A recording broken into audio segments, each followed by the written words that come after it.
The Infiniti QX50 is a stylishly shaped luxury crossover competing for your attention against a growing cavalcade of compact entries like the Audi Q5, Volvo XC60, and Lexus NX. To clarify, the QX50 used to look like this, and way back in the day it was known as the EX35. But that's all history. Is the modern QX50 properly equipped to compete in a foreboding luxury SUV landscape? Where interior appointments are concerned, the answer is yes. Drawn in artfully sweeping flourishes, the cabin's materials are rich and varied. Just look at our test car. Metal, wood that looks like metal, vast seas of ultra suede in both brown and ultra dark blue, cream-colored diamond pattern leather seats. Granted, much of this fanciness comes via the $2,000 autograph package, but even minus top trim materials, the interior is beautifully designed with excellent accommodations. The front seats are comfortably shaped, there are welcome spots to rest my arms, and my utterly average American frame fits with room to spare. The same holds true in back. If you slide the seat rearward, legroom competes with some mid-size SUVs. Seats also recline, but with the door closed, you have to brave a very narrow slot to operate the lever. I hope there's no spiders down there. In a perfect world, there'd be more space under the front seats to stretch our toes, but available rear shades and a cushy center armrest are nice distractions. And with the armrest up, the center position is a more than acceptable short-term perch. The QX50 also wins where cargo is concerned, with a standard power tailgate, a low liftover, a large square luggage area, supplemental underfloor storage, and smartly located seat releases. Note, with the optional front seat entry assist activated, you'll need to remove the port side headrest first, but with the seats dropped, cargo space expands to a sizable 65.1 cubic feet. Before leaving the interior, let's talk about the infotainment system.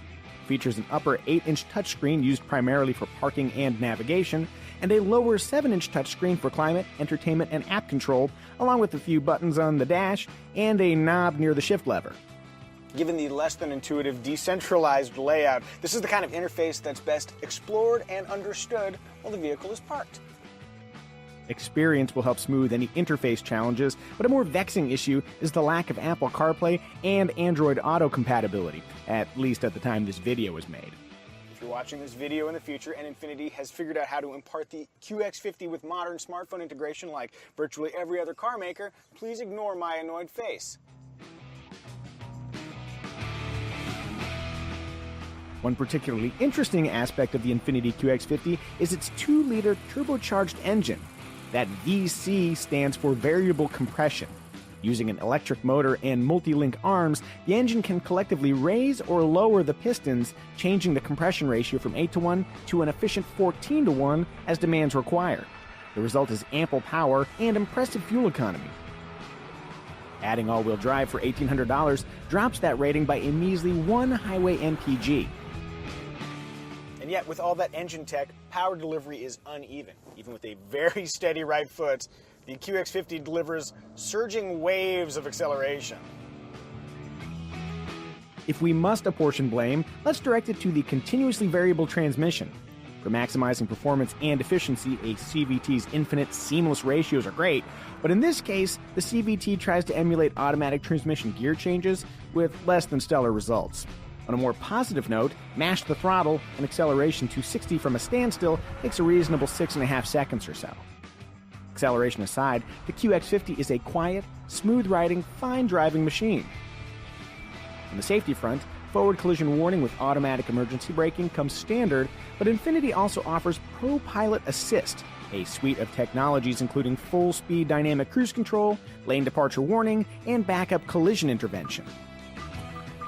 In practice, I have experienced a few erroneous lane departure alerts, but as a fan of not being crashed into, I'm glad the QX50 has an electronic safety net.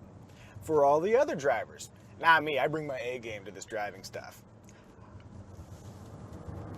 Right between the lines, see? Pro Pilot Assist also integrates Infiniti's direct adaptive steering, which ditches the base car's traditional mechanically connected steering for a digital steer-by-wire system. Direct adaptive steering lets the QX50 make quick, lane-keeping steering corrections, it reduces steering efforts when parking, and it allows different steering ratios and efforts depending on which drive mode is selected. Nonetheless, for natural, engaging steering feel, it's hard to beat a physical connection. Which this one doesn't have, which is why I'm not feeling so engaged. Or natural.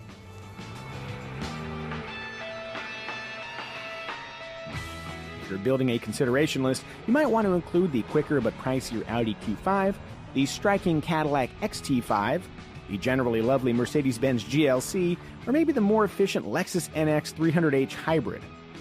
But if the Infiniti QX50 has captured your heart, expect to pay around $37,500 including destination charges for a base trim with leatherette seating, intelligent key access, and 19-inch wheels. That places the QX50 on the low end of the compact luxury SUV pricing spectrum. Utterly loaded with all-wheel drive, fancy leather, a panoramic moonroof, and a 360-degree camera system, the price rises to nearly $60,000.